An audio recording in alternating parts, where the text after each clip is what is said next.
In this video lecture, we'll look at inverse system design, which is one of the simplest applications of linear feedback systems. So our goal here is to design a system that gives the reciprocal or inverse of any transfer function. So we're going to start with our basic feedback configuration, which we've seen several times already in this chapter. And what we're going to do here is this system up here is a high gain amplifier. So it has a transfer function, h of s. We're just going to model it as a multiplicative factor called a, and a is much greater than 1. So we can think of this as just multiplying the signal that comes into it. We're going to amplify it by some large quantity, some number like 1,000 or something like that.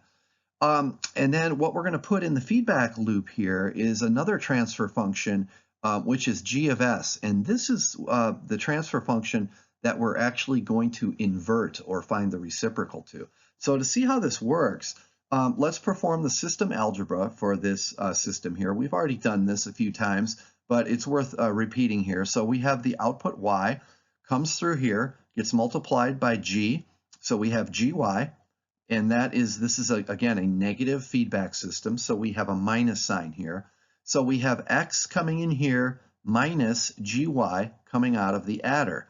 That then goes into the high gain amplifier, which just multiplies this times a. So what comes to the output here is a times x minus gy, and that of course is equal to y, which is our output. So here is our system equation. The output y is equal to a times x minus gy, which I got right from this part of the diagram right here.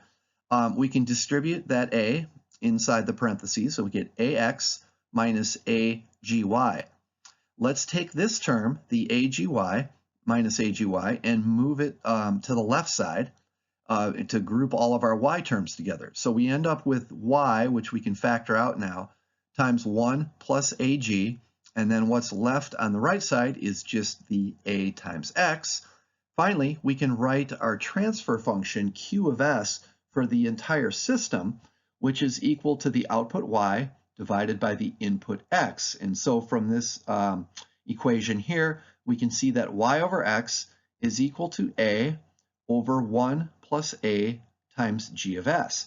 Now, here's where we can make a simplification or an approximation. Remember that a is a very large number. So we're going to assume that a multiplied by g of s is also going to be relatively large compared to 1. So if that's the case, then the denominator here can be approximated by just a times g of s. Well, notice that the a's cancel out here. So as long as a is a very large number, it doesn't matter how big it is. It doesn't matter what the actual value is, because it's going to cancel out. So if it's 1,000 or 10,000 or 1,000,000, we're going to get cancellation of a.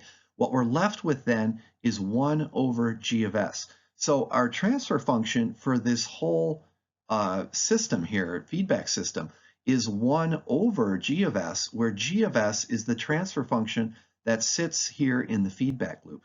So this is a very fundamental and simple result. We can design an inverse or reciprocal of any system we want by just putting it in this loop here with a feedback system with a high gain amplifier. A is much greater than 1. So if we want the transfer function 1 over g of s, we put g of s in here.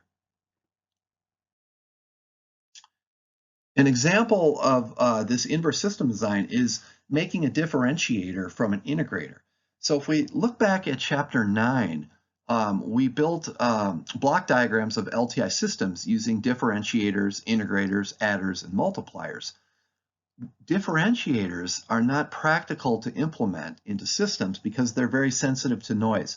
So for example, if we have a signal x of t and it's got some noise spikes overlaid on the signal like this, if we send this signal through a differentiator, a block that performs the derivative of x, we get the output is the derivative of the input. The problem here is the derivative, of course, gives us the slope of x. And so these noise spikes, because they're so narrow, they have very large slopes. And so our output is going to be extremely noisy, and we're going to have a lot of extra noise due to those spikes in there. So it's more desirable to use integrators because they're relatively immune to noise. Because remember, what the process of integration does is it just finds the area under the curve. And because these noise spikes are so narrow, they have very little area. And so if we send this noisy signal through an integrator, the integration actually sort of smooths out the signal here, and we just end up with some tiny little discontinuities where the noise is. But this is certainly a greatly improved version of a signal compared to this one up here. So with all that said, our goal is to realize this function here. How do we produce something that takes a derivative without using a differentiator? Instead, we're going to see that we can use an integrator by using an inverse system design. So let's continue with our example of making the differentiator from the integrator. Differentiators and integrators, it turns out, have transfer functions that are reciprocals of each other. And so we're going to use that fact to use the inverse or reciprocal design. So for a differentiator, this is the block diagram of it right here. We have x of t going in. This differentiator takes the derivative, and the output is the derivative of x. So we have y is equal to dx dt. That's our differential equation for this system here. And by using the differentiation property of the Laplace transform, y of t just becomes y of s. And the first derivative here, we pick up s times x of s. And now we can solve for, we can find the transfer function for this differentiator. H, the transfer function, is y over x. And so from this equation here, we can see that y over x is just s. So here is a block diagram in the Laplace transform domain.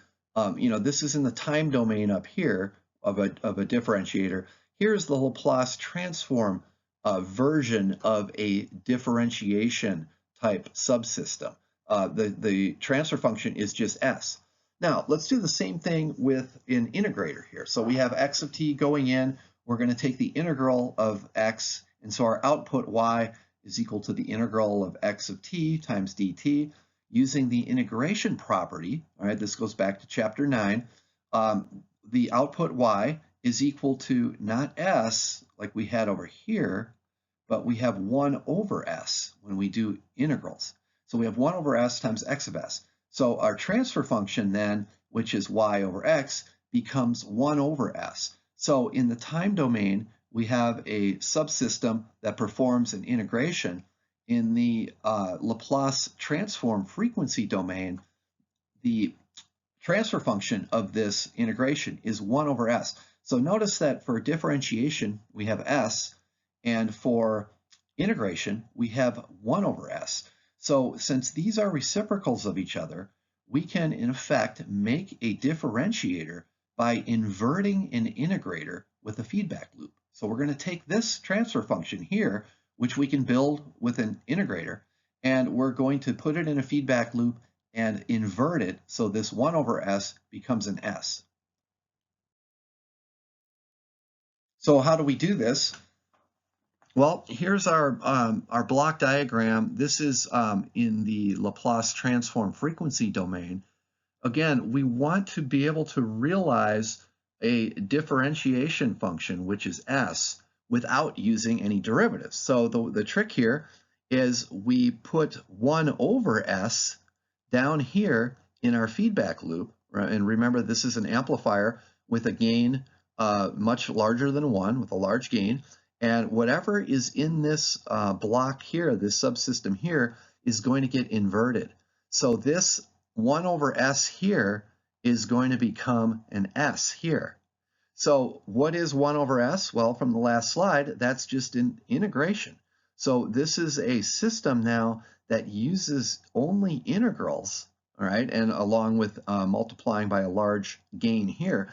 but the output of this thing is taking a derivative. It's the same function as doing a derivative by using an integration. Here's another example, and this time we want to realize a subsystem that has a transfer function of s minus a. And again, this is impossible to do with an integrator without using feedback. But by using reciprocal system design, we know how to make the reciprocal of this. Back from chapter 9, we learned that 1 over s minus a, that transfer function can be built by using this circuit or this block diagram right here with an integrator here, and we have a feedback loop with the coefficient of a multiplied by the output, and it's added to the input. So we want to build something that is the reciprocal of this, which is s minus a. So what we can do is put this block here in the feedback loop, and we basically get this transfer function. So the transfer function s minus a ends up having the following block diagram here. And again, notice there are no differentiations inside of this block diagram, which is desirable. Our last example of inverse system design is something called a gyrator, which basically turns a capacitor into an inductor. So without going into a lot of the details here, the basics have to do with the fact that capacitors and inductors have reciprocal impedances.